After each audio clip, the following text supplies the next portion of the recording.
The chapter of Preaching Tao, Article 44, The Three Essential Elements of the Universe.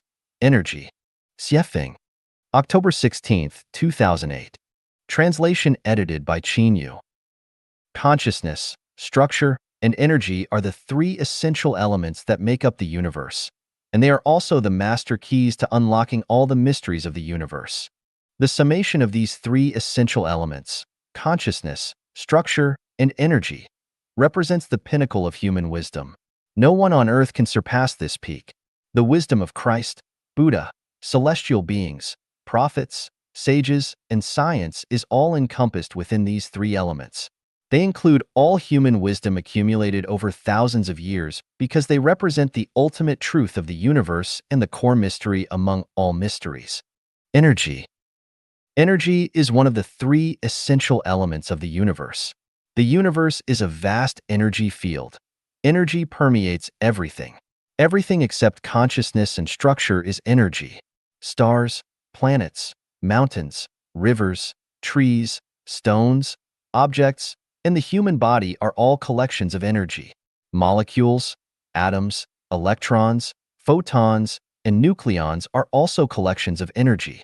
Everything we perceive through our eyes, ears, nose, tongue, and body is a manifestation of energy. The formation, existence, decay, and void of things, as well as the birth, aging, illness, and death of life, are all manifestations of energy transformation. All matter is energy, and all non-material is also energy. Therefore, the definition of energy is any matter or non-material that presents structural characteristics through attachment to a particular structure is called energy.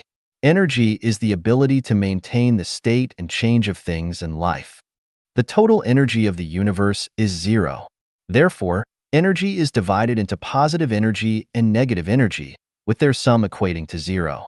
This aligns with the principles of Tai Chi and the movement principles of both macroscopic celestial bodies and microscopic fundamental particles. Energy is neutral. The energy used by gods, Buddhas, celestial beings, and humans is not significantly different from the energy used by demons and evil spirits. Types of energy. Energy is divided into positive energy and negative energy. Positive and negative energies are equivalent. Energy that promotes the generation and development of things in life is positive energy, while energy that leads to the decay and evolution of things in life is negative energy. Any energy that promotes the generation, transformation, and manifestation of things in life is considered positive energy. Any energy that leads to the disappearance, evolution, and cessation of things in life is considered negative energy. For instance, heat energy that promotes plant growth is positive energy, while heat energy that causes plant decay is negative energy. Physical energies include light energy, wind energy, water energy, thermal energy, electrical energy, magnetic energy, field energy, atomic energy, biological energy, and mechanical energy. The influence of ideologies, thinking power, concepts, thoughts, love and hate, aesthetic stimuli, images, visualized images, art, music, etc., are non-material energies. In other words, any energy that acts on matter is called material energy, while any energy that acts on the spirit and soul is called non-material energy. Thus, energy can be divided into three types: material energy, spiritual energy, and soul energy. No matter what type of energy, if it has not yet exerted its effect, it is potential energy. Once it starts to exert its effect, it becomes kinetic energy. For example, money in the bank is potential energy, while money withdrawn and used to purchase goods becomes kinetic energy. Power is also a form of energy.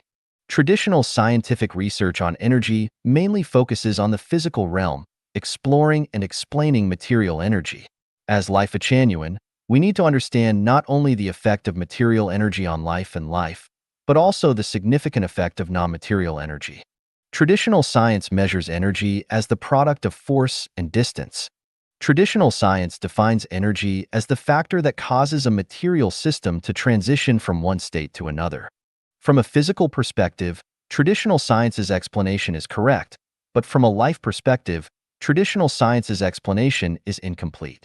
It can be said that traditional science's explanation of energy is a narrow energy theory, whereas Lifechanuan's interpretation belongs to a broad energy theory.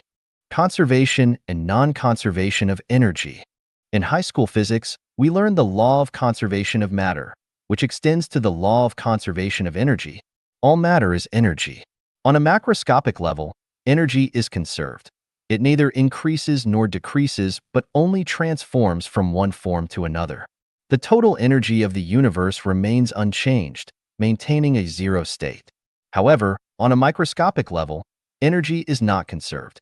In certain regions or locales, there may be a rapid increase or decrease in energy without a corresponding decrease or increase. For example, the total amount of currency issued by a country corresponds to its economic capacity reflected through commodity prices. However, on an individual level, some people may accumulate large amounts of money and exhibit significant economic energy, while others may struggle to accumulate money and thus exhibit weaker economic energy. Similarly, the economic energy gap between individuals performing the same amount of labor can be substantial. The energy output is not always proportional to the input. The poor may continue to be poor, while the rich may continue to be rich. Numerous examples of failed efforts show that energy conservation applies only on a macro level, not on a micro level, and is suitable for the general population rather than individuals. Transformation of energy. Energy can be transformed. Only through transformation can energy exert kinetic effect. Energy that cannot be transformed only has potential value. For instance, a battery transforms chemical energy into electrical energy, a car transforms chemical energy into thermal energy and then into mechanical energy, plants convert nutrients, water, and light energy into biological energy, and the human body converts combined biological energy into bodily activity. An atomic bomb transforms nuclear energy through fission into light and thermal energy. Hitler converted people's mental energy into military energy. The ability to effectively transform energy reflects a person's wisdom and talent.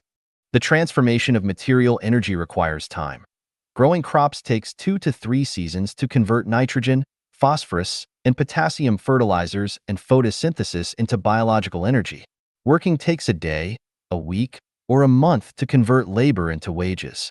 An artist takes time to convert their work into art and then extract the necessary energy from it. The transformation of spiritual energy may not require much time. A compliment can immediately enhance someone's mood and spirit, while reading scriptures takes a long time to turn the wisdom in them into one's own spiritual energy. Function and value of energy. The greater the energy, the stronger the vitality of life, and the better the ability to withstand disasters and hardships. Without sufficient energy, life will weaken and die. To live well, one must have enough energy to support oneself.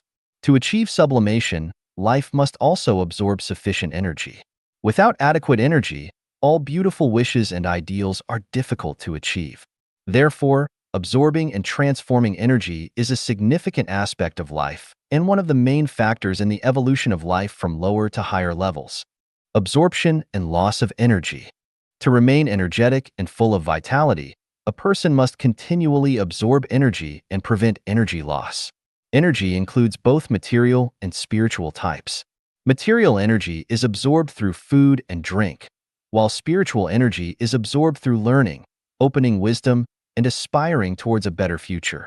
A lack of material energy leads to weakness, fatigue, and illness, while a lack of spiritual energy results in lack of confidence, ambition, emotional coldness, and comfort-seeking.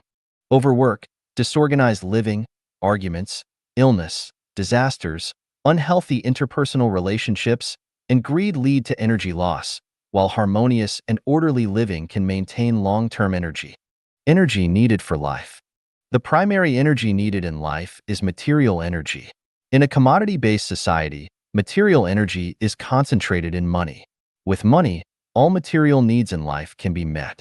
Therefore, one should not neglect the acquisition and accumulation of money, as this fundamental condition must be fulfilled before other aspects can be considered. Living in the world requires material energy, and relying solely on spiritual energy is insufficient for survival, let alone dignity and freedom. Those who live off charity lack personal dignity and live in a pitiable manner. As for how to obtain material energy and how much to obtain, it depends on a person's realm and ability. The 8 immortals cross the sea, each showing their own special powers. The secondary energy needed for life is spiritual energy, which can be acquired by setting lofty ideals, absorbing the wisdom of sages, and making friends with like-minded individuals. Energy needed for life. The primary energy needed for life is soul energy. Life does not need material energy. Money holds no value for life. Life is a spiritual, non-material structure, immortal, and reincarnated. The growth and continuation of life depend on soul energy, which comes from non-material sources. In higher life realms, soul energy comes from reverence for the greatest creator, life, nature, following the way of the greatest creator, love, affection, sexuality, the pursuit of a beautiful future, and entertainment.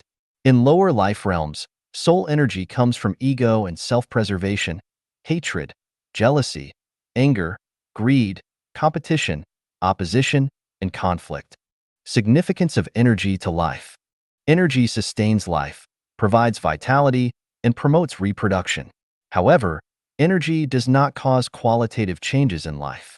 For example, a cabbage will grow well with ample energy, becoming lush with thick leaves and abundant juice. Without enough energy, it will remain small and wilted. But no matter how much energy it absorbs, it will still be a cabbage. It will not turn into a tomato. Similarly, a person with substantial wealth and a rich material life will exhibit a distinguished and enviable lifestyle, but regardless of how much material energy they have, they remain human and cannot become a celestial being or a Buddha. Therefore, relying on energy absorption and accumulation to change the quality of life to become a celestial being or a Buddha is impossible. Someone who wishes to live in the kingdom of heaven as soon as possible should focus on perfecting their consciousness and optimizing their structure, not on absorbing and accumulating energy. This is because the quality of life is reflected in consciousness and structure, not in energy. Pastors, nuns, monks, and nuns may have no bank deposits, but the quality of their lives is not inferior to that of millionaires, and it is superior to the vast majority of material energy owners in secular society. The win-win method for energy. To absorb and gather energy, one must also learn to release it. Simply absorbing and gathering energy is selfish. Too much energy absorption and accumulation can harm the body and life. If you don't believe it, try eating 10 more steamed buns, or try inputting 350 V of electricity into a lamp designed for 220 V. A win-win method is to share your energy with more people. Sharing your energy not only does not lead to a loss of your energy, but actually increases it. Another win-win method is to release the energy of love. The more love energy you release, the more energy you will gain. The more conservative and selfish you are, the less love energy you will retain, and the more you will lose your own love energy. Mutual care, respect, assistance, and love are all win-win methods for energy. The diverse battles for energy. The essence of war is the struggle for energy. Competition in business is the struggle for energy. Power struggles, deceit, and intrigue are all struggles for energy. Quarrels and debates are essentially struggles for energy. Exploitation, suppression, and monopolistic practices are struggles for energy. Political contests, religious suppression of heresy, ethnic independence movements, family disputes, spousal arguments, lovers' jealousy, and backstabbing among peers, colleagues, and classmates are all struggles for energy. Everything that happens on the battlefield, in the marketplace, in officialdom, and in love affairs is a struggle for energy. Apart from the win-win methods for energy, the main activities of human society are struggles for energy. What energy is being fought over? The struggle is for material energy, spiritual energy, and soul energy. Wars mainly fight over material energy, quarrels mainly fight over spiritual energy, and religious suppression mainly fights over soul energy. Manifestation of energy. The strength of material energy is primarily manifested externally. If a plant has a lot of energy, it grows well. If a person has a lot of energy, their tone, posture, and lifestyle are different. If a country has strong energy, its currency can circulate widely, and it plays a crucial role in international affairs. Spiritual energy is mainly manifested in connotation. A person who is unflappable shows great spiritual energy.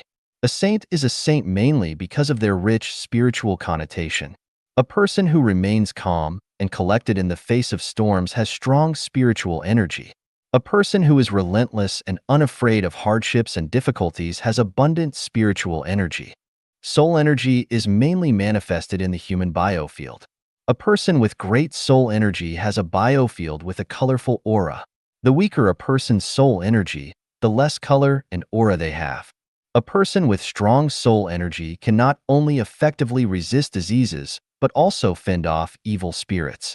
Defense against negative energy. False, evil, and ugly information and phenomena bring negative energy to people. Dirty, chaotic, and poor environments add negative energy to people. People who often complain about others and the environment bring negative energy. Disharmonious societies and groups bring negative energy. Noise, articles written by people with elusive thinking, and movies and pictures filled with scenes of horror, violence, and murder all bring negative energy. Absorbing too much negative energy will lead to a decline in the quality of life. The effective measure to defend against negative energy is to avoid it, stay away from it, and try not to come into contact with it. Focusing on structure. Energy is strange, varied, and complex. Blindly absorbing and accumulating energy is not only unhelpful but also harmful. Pursuing material energy is a characteristic of worldly people. Blindly pursuing spiritual energy without distinguishing between good and bad will turn people into monsters. Absorbing soul energy indiscriminately will turn people into demons. When we cannot distinguish between positive and negative energy and do not know how much energy we need, the best approach is to work on the structure of life's non-material. The type of non-material structure determines the energy absorbed. It is automatic and operates according to the life program. Just like different types of apples, oranges, grapes, wheat, corn, soybeans, watermelons, cucumbers, and muskmelons grow on the same land, the structure determines the type and amount of energy absorbed. If our life structure is that of a herbivore, we will eat grass and leaves and absorb the corresponding energy. If our life structure is that of a human, we will absorb the energy needed by humans. If our life structure is that of a celestial being, we will automatically absorb the energy corresponding to celestial beings and automatically shield against the negative energy that celestial beings do not need. The essence of sun and moon, the spirit of heaven and earth. The essence of the sun and moon, the spirit of heaven and earth, are refined energies, inexhaustible and endless. Poor mountains and bad waters produce troublesome people. Green mountains and clear waters produce talented individuals, is due to the different spirit absorbed from heaven and earth. Living for a long time in a sunny, gentle breeze, with clear mountains and waters, and beautiful scenery naturally absorbs more of the essence of the sun and moon, and the spirit of heaven and earth, making people calm, intelligent, graceful, spiritually noble, pure, and delicate. Consciousness can create the environment. If we are unfortunately born or live in an unattractive environment, do not lose heart or complain. We can create a beautiful environment filled with the essence of the sun and moon and the spirit of heaven and earth in our consciousness. By creating and entering into the absolute beauty of nature through imagery and meditation, absorbing the essence of the sun and moon and the spirit of heaven and earth, the best way is to repeatedly read A Glimpse of the Thousand-Year World, A Glimpse of the 10,000-Year World, and A Glimpse of the Celestial Islands continent of the Elysium world. Over time, we will become male and female celestials filled with spirituality, radiating spiritual energy, handsome and charming, lively and agile. Regarding energy, the above is a rough explanation. More knowledge needs to be learned and mastered by everyone, and more mysteries need to be pondered and understood by everyone.